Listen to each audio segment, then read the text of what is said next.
vom Burn Camp, creativecomputerlab.com/burn. Dort könnt ihr nähere Infos finden.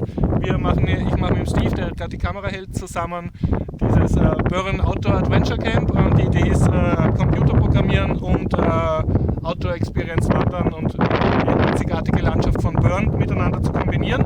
Wenn ihr euch da ein bisschen umschaut, hinter mir seht ihr gerade den Westatlantik.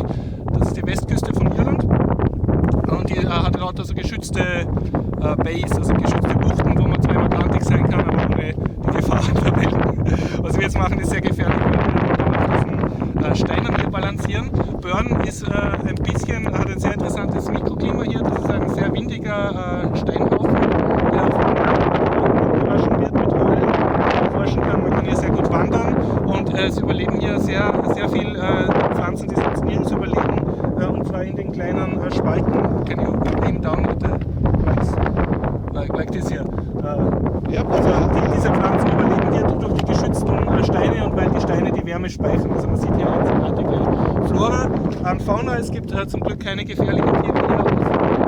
Es gibt hier wilde Bergziegen, die niemandem gehören. Also die leben hier und die sind so gut angepasst, hat das Steve vorher erzählt, dass sie nicht von Hunden gefangen werden können, weil sie es schaffen, besser über die Steine zu balancieren.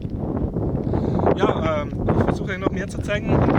Dieses Burn schon ein bisschen sehr auf eine Landschaft, aber man sieht auch Risken. Also es kann begangen werden und erforscht werden. Im Burn Outdoor Education, mit dem zusammen wir das Camp machen, gibt es professionelle deren und auch Höhlenforschung und Berggehen.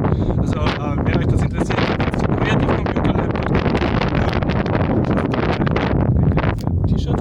Okay, das ist Stephen, der Instructor, und das ist die Webseite. Say hello. Hallo. Okay. Hallo. Gut. Wie geht's? Wie geht's? Okay. Gut, hoffe wir sehen euch